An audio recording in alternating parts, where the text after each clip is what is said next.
Adonai, toutes choses ont été créées par toi, en toi et pour toi.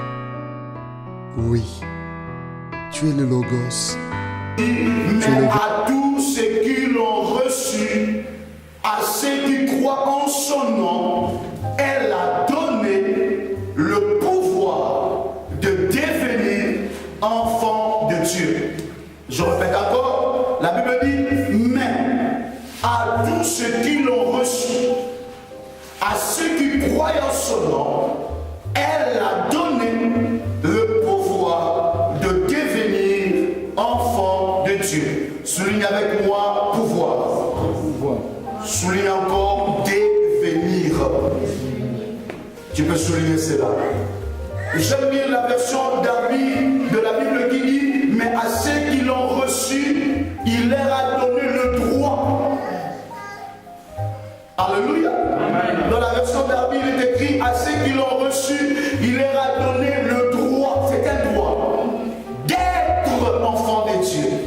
Savoir à ceux qui croient en son nom. Cela veut dire que être enfant de Dieu, ce n'est pas automatique. Et devenir enfant de Dieu est un droit. Et la Bible dit à tous ceux qui l'ont reçu, elle a donné le pouvoir de devenir enfant de Dieu. Qui a donné? La parole. Hein? La parole. La parole, c'est elle, n'est-ce pas? Elle a donné le pouvoir de devenir enfant de Dieu. Et j'aime la version d'Arby qui dit, elle a donné le droit de devenir enfant de Dieu. Il y a une autre version qui dit, version Martin, qui dit, mais à ceux qui l'ont reçu, il leur a donné le droit d'être fait enfant de Dieu. Donc, devenir enfant de Dieu, c'est une fabrication.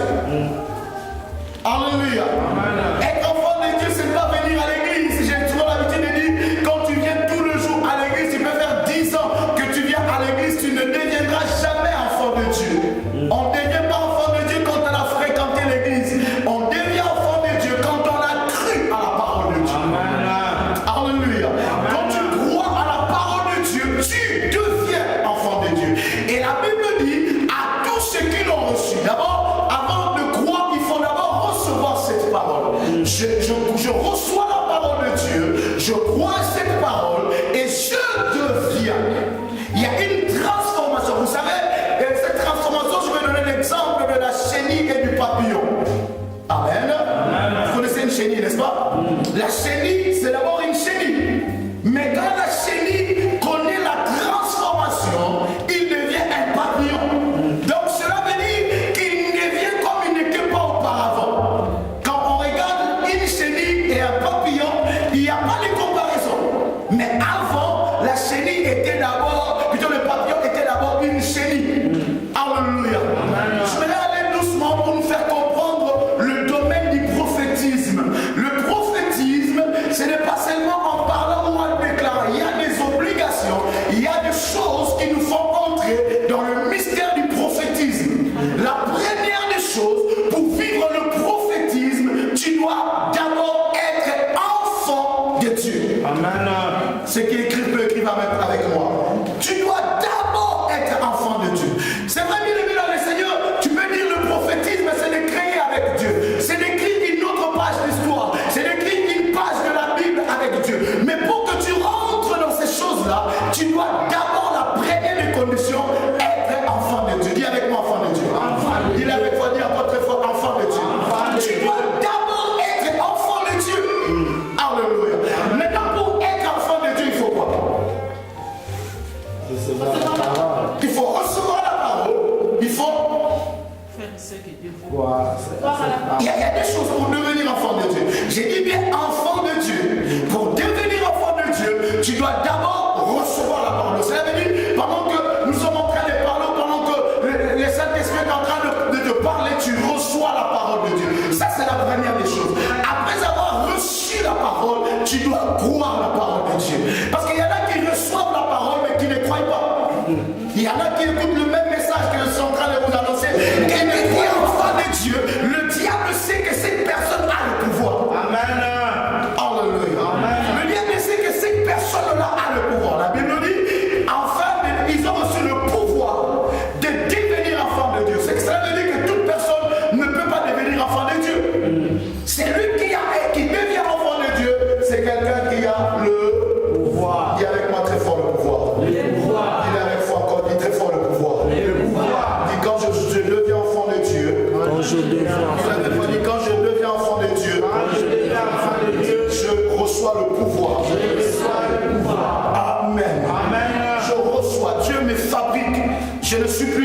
la chenille, mais je deviens un papillon.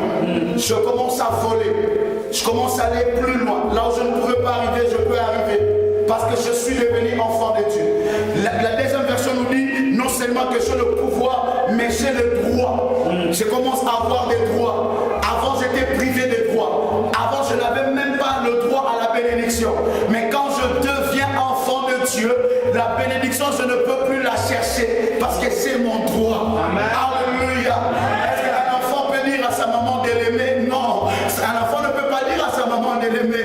Un enfant, son droit, c'est d'être aimé par sa maman. Un enfant ne peut pas dire à sa maman, maman, il faut me nourrir. Non. Un enfant, son droit, c'est d'être nourri par sa maman. Il ne peut pas dire à son père, il faut m'acheter de nouvelles chaussures. Non. Son père, quand il regarde, il voit comme celui-là est mon enfant, il a le pouvoir ou le droit que je puisse l'acheter de chaussures. Donc j'ai des privilèges que je n'avais pas auparavant. Je deviens privilégié. Dans le plan de Dieu, quand j'ai le pouvoir de devenir enfant de Dieu, j'ai des droits qu'avant je n'avais pas. Le droit que les anges même n'ont pas. Alléluia. Parce que les anges ne sont pas des enfants de Dieu. Vous êtes d'accord avec moi? Est-ce que vous êtes d'accord avec moi? Les anges ne sont pas enfants de Dieu. Alléluia. Les anges sont des serviteurs de Dieu. Ils sont des ouvriers, ils travaillent pour notre Dieu. Et non seulement les anges travaillent pour notre Dieu, mais ils travaillent aussi pour nous. Nous avons des privilèges plus que les autres. Parce que nous ne devenons pas serviteurs de Dieu, mais nous devenons enfants de Dieu. Il faut savoir que quand tu es en Jésus, tu n'es pas l'enfant de Satan. Voilà pourquoi quand nous disons que personne ne peut toucher ta vie, ce n'est pas une parole vaine. Parce que tu as le droit de la protection. Je dis encore, tu as le droit de la protection. Parce que tu es enfant de Dieu, la Bible dit, il envoie ses anges de camper tout autour de toi, de peur que ton pied ne heurte contre une pierre. Pourquoi les anges sont envoyés pour me protéger? Parce que je suis enfant de Dieu. Pourquoi je dois être béni dans ma vie? Ce n'est pas parce que je prie beaucoup, ce n'est pas parce que je donne beaucoup ma ligne, c'est parce que c'est mon droit d'être béni. Je suis enfant de Dieu. Pourquoi un prince peut hériter un roi? Pourquoi un prince peut hériter un roi quand le roi est mort? Parce que le prince est l'enfant du roi. Donc cela veut dire quand le roi meurt, directement on pense au prince. C'est son droit d'aimer dans le Seigneur. Avant d'aller très loin, je m'aurais dit que tout le droit que le diable t'a privé, tout le droit que le diable a pris, tu le récupères cet après-midi dans le nom de Jésus. Je dis bien dans le nom de Jésus. Alléluia. J'ai le droit d'être béni le lundi. J'ai le droit d'être béni le mardi. J'ai le droit d'être béni le mercredi. J'ai le droit d'être béni le jeudi. J'ai le droit d'être béni le vendredi. J'ai le droit d'être béni le samedi. J'ai le droit d'être béni le dimanche. J'ai le droit, alléluia, d'être protégé à tous égards. Quand bien même le diable peut s'avancer contre moi, il ne pourra pas me toucher parce que j'ai le pouvoir de devenir enfant de Dieu et j'ai le pouvoir sur lui. J'ai le droit d'être protégé par Dieu. Amen. Alléluia. Alléluia. Viens venir avec moi, j'ai le pouvoir. Avec foi, dis encore très fort, j'ai le pouvoir. Alléluia. Cela est très très important. Mais maintenant quand nous parlons du prophétisme, dans le prophétisme nous voyons prophétiser. Nous avons dit que la première condition pour devenir ou bien pour entrer dans le prophétisme, tu dois être enfant de Dieu. Alléluia. La deuxième condition, la première nous avons dit que tu dois être enfant de Dieu. Cela est très important. Mais la deuxième condition, tu ne dois pas seulement être enfant de Dieu, mais tu dois devenir un fils de Dieu. Je vais aller tout seul. Amen. Amen. Écrivons d'abord la définition du prophétiser. Prophétiser veut dire quoi? Prophétiser veut dire relâcher ou libérer des paroles efficaces. Prophétiser, pour ceux qui écrivent, ne soient pas distraits. Prophétiser veut dire relâcher ou libérer des paroles efficaces et puissantes sur ton environnement spirituel. Je répète, prophétiser veut dire quoi? Prophétiser veut dire relâcher ou libérer des paroles efficaces et puissantes sur ton environnement spirituel. Alléluia. C'est ce que nous appelons prophétiser. Amen. Lisons Joël chapitre 2, verset 1. Dans version Louis II. Après cela, je répandrai mon esprit sur toute chair. Vos fils et vos filles prophétiseront. Vos vieillards auront des songes et vos jeunes gens des visions. La version Darby dit, et il arrivera après cela. J'aime cette version. Et il arrivera après cela que je répandrai de mon esprit sur toute chair. Vos fils et vos filles prophétiseront. Vos vieillards des songes. Non, vos vieillards songeront des songes. Vos jeunes gens verront des visions. Amen. La version Martin nous dit, et il arrivera après ces choses que je répandrai de mon esprit sur toute chair. Vos fils et vos filles prophétiseront, vos vieillards songeront et vos jeunes gens verront des visions. Nous sommes dans le livre de Romains, le chapitre 8. Lis avec moi Romains chapitre 8, le verset 19. Aussi la création attend avec un ardent désir la révélation du Fils de Dieu. Dans la version d'Arby, il est écrit, car la vive attente de la création, c'est la révélation du Fils de Dieu. La version Martin nous dit, car le grand et ardent désir des créatures est qu'elles attendent que le Fils de Dieu soit révélé. Nous avons commencé à lire avec vous dans Jean chapitre 1, le verset 12. La Bible nous dit que nous avons le pouvoir de devenir enfants de Dieu.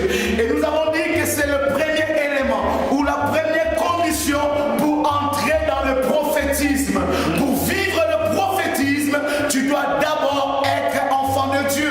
Et nous avons expliqué comment devenir enfant de Dieu. La deuxième condition que nous avons donnée pour vivre le prophétisme, c'est de devenir fils de Dieu. Il y a quelque chose de très important, amen, que nous avons lu ensemble avec vous dans Romains chapitre 8. La Bible dit que la création tout entière attend avec un ardent désir la révélation, non des enfants de Dieu, mais de fils de Dieu. Mais comment est-ce qu'on peut devenir enfant de Dieu et puis arriver à être fils de Dieu? Il y a une très grande différence entre un enfant de Dieu et un fils de Dieu. Un